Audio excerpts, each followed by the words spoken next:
The No Man's Sky Galactic miniseries here on Cobra TV.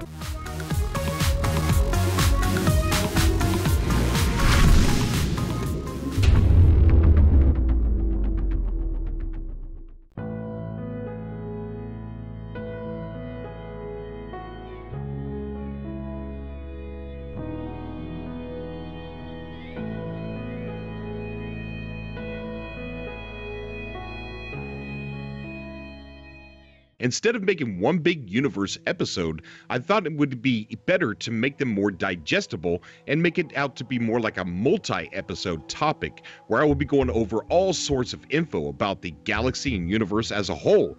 You know, whether it be new information, old information, it doesn't really matter. Some of the information that's out there is like really buried, you know, and a lot of new people, when they're coming on, they're learning about No Man's Sky. They don't know half of any of these things. So I want you all, what I want you to do is to comment down below what you think is at the center of the galaxy and what you think the Atlas is. A two-part question. You make it kind of short so that I can put all of your responses in the last Galactic episode.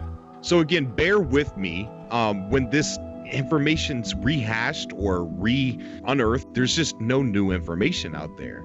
And I thought that, you know, I see so many questions from people saying, is No Man's Sky more than one galaxy? And, you know, we've already been over that. But, you know, some people, they just don't have time, or they don't realize that they could look deep into my videos or somebody else's videos or somewhere else online and find out that answer. So I thought, why not just talk about those topics again? I mean, after all, this is a No Man's Sky channel, and it's fun. It's fun to sit here and talk about all the information over and over and over again. And joining me on this first episode, and hopefully the rest of them, is Bookshelf Gaming. A lot of you know who Bookshelf is. He's my co-host, and he hasn't been on the show that much, so anybody that's come in that are, you know, relatively new to the channel, they're not even gonna, they're like, what? Who's Bookshelf? But he's the official co-host here on Cobra TV. Yep, I'm pretty sure I'm here to stay this time. Good. I can't, you know, I'm glad to hear that, really am. But anyway, let's get on to the show. So the galactic map is something that, you know, it's not a traditional map. When you think, you know, when you look at the map at GTA or Battlefield 4 or any other game, you know, you pretty much you get, you know, a really easy to read map, and it makes a lot of sense. The map in No Man's Sky is just beautiful space. All right, the first bit of information that we have on the galactic map is we actually know what the shape of the map is. It's not a spiral galaxy. It's not a perfect sphere, but it's actually like a sphere that's being squashed from both ends with like two hands, as it says here. With the tap of a button, brings up a map of the complete galaxy. The most zoomed out view of the galaxy looks like a sphere that has been crushed down slightly by invisible hands on the top and bottom. So that's what our galaxy looks like. It kind of, I guess they could say oval, and I don't know why they. Right. But yeah, that's what the galaxy looks like. So there's no real up and down in space, but if you're looking at it from a Earth view, the, you know, top and bottom, I guess, is going to be shorter than how wide it is. Then it goes on to say your location is shown as a tiny dot on the edge, and an imposing black hole rests in the center. Venturing here is the unstated goal of the game, offering more challenge and better rewards the closer you get. Now they're talking about everything gets harder the closer you get to the center of the galaxy. The ships get better, the upgrades get better, the animals get weirder, more mutated, and so do the planets. Hello Games is hesitant to push players into any kind of structured path, and would be perfectly content if you disregarded the black hole and explore where you want. Now I'm really curious here. This is where I feel that Game Informer kind of slipped up and said that there was a black hole in the center of the galaxy. Now, Sean Murray did confirm that there will be black holes in No Man's Sky. Right. Now, when we were seeing the galactic view, we saw a pretty big area, small, but still pretty big, and there was no anomalies in that view that I could see that would be considered a black hole. Now, black holes are usually found at the center of galaxies. Supermassive black holes. Supermassive black holes. I think that the black holes in No Man's Sky are not going to be scientifically accurate. Therefore, I believe that they're going to suck you into a different galaxy. However, the Game Informer could have been just saying black hole in general and not being specific, but I really think they know that there's a black hole there. And at this point, with all the information that we know, I think it's safe to stop even, contemplating whether there's a black hole in the center. Right, but they don't say what the black hole actually does. Right, but here, yeah, exactly. And here's my view on what the center is. I think that there's more than one thing going on there. I think there's an event that takes place, and then I think that there's the black hole as a secondary thing that takes you to the other galaxy. Now, I don't think the black hole, the other galaxy, bam, that's what's the center. I believe that there's a bigger event other than just transporting into another galaxy. Right, like something else at the black hole. Yes, exactly. The next zoom level on the map allows you to freely swoop through the stars. The enormity of the experience sets in here. Talking about the concept of billions of stars is one thing, but seeing them all for the first time is breathtaking. Countless points of light fill the screen, hovering in blackness or brightly colored nebula as the stars whoosh by. Now, see how he said they're covered in blackness? And Yep. A lot of people are worried that there's not going to be any black space, that it's all too colorful.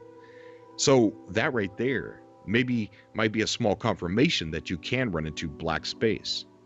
As the stars whoosh by, it's easy to understand how even millions of players working to visit as many worlds as possible could barely make a dent in this enormous universe. Players can upload any new discoveries for everyone to see, but Hello Games is purposely not including a galaxy completion percentage because it would remain hopelessly small. So the galaxy map is a real-time rendering of the game's actual galaxy. Sean even says that players will be able to see about 10,000 stars on the map at any given moment. So when you're looking through the map and you just put the pad down and it just gets stuck on one, direction of the galaxy map, there's more than 10,000 stars on your TV. That's kind of crazy to think about too, because Yeah. each one of those stars has a couple planets with it, so More than a couple, 5 to 12 is what Game Informer said. So yeah, you're right. I mean, that is just a really amazing when you're just think of all the exploration in that one area that you're looking at. Yeah, just that one spot right there. If you just took a picture of that one area, that right there's a lifetime full of gameplay right there alone. Right there in that one area. Yeah. It's crazy. So huge that it looks like in the map alone we could get lost. Sean Murray acknowledged a potential problem with its scale that they did not anticipate. Sean Murray was stated saying there will actually be a thing that I never thought we would ever need, but then as soon as we put it in the galactic map and started using it, it was like, oh yeah, we do need this. We're going to have a mini map for the galactic map down on the bottom left-hand screen. So this galaxy map serves as a way to scout out the immediate clusters of stars ahead of you and of your ship. Explorers can use it to plot their next course of action. Ships can warp from star to star once their hyperdrives are upgraded. If someone's been to a planet before, which will be extremely unlikely for quite some time, you will see its name and what types of resources and what it's home to and other points of interest.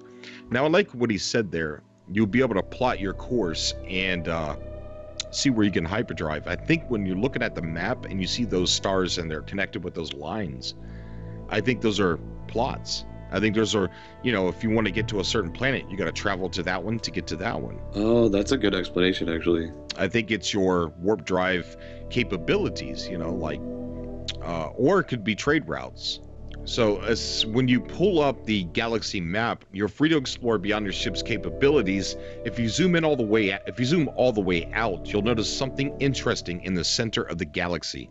That's the goal of the game, according to Game Informer. The game won't explicitly state this to the player. You don't come upon missions or logs or distress beacons that guide you into that direction. Instead, the players will start to figure it out. That working your way from the outside and increases your chances of finding better resources. And it's hard not to notice that strange, fiery looking object in the middle of the galaxy. Now, I said it like that for a reason. At the very last Galactic episode that I do, I'm going to have this giant speculation. And I ran it through some of the members of the Facebook, No Man's Sky Facebook group, and it started quite a bit of talk. And I've got good facts to bring, back it up, but it's speculation, 100%. But that will also be on the very last Galactic episode that we do. But it goes on to say that when you zoom out, that's when the fun begins. Each star, and remember, there are hundreds of millions of them in No Man's Sky, billions. Actually, in No Man's Sky, unnamed in No Man's Sky's unnamed galaxy, is orbited by anywhere from about 5 to a dozen more planets. Each one of those planets, which has been generated using a complex algorithm, is the size of a planet that you might find in our own solar system. So I imagine there's going to be some big, some small. You know, what I'm saying is, when you get to the next galaxy, what's going to be different for you? Like what's going to be? Are we still going to be trying to get to the center of that galaxy, or will something drive us somewhere else? Will there be more of a presence of the malevolent force in the next one? Will there be more of a or will there be no malevolent force? Yeah, maybe nothing. Maybe just tons of life. Who knows? You know, that's what's so wonderful about this game, that we don't know. And you're not going to ever know until you get to the center of the galaxy and find out for yourself. Okay, guys, that is it for episode 1 of the Galactic mini-series. Stay tuned, as we're going to be talking about a lot more of the info. This was just a introductory episode, and we talked about the Galactic map maybe a little bit too much. I do ramble, but you guys know I love you. Thank you for watching. Thank you for sticking with me. And thank you for all the sub calls and the donations. You guys are amazing. There's not a YouTuber on YouTube that has subscribers as awesome as you are. Thank you so much. Until next time.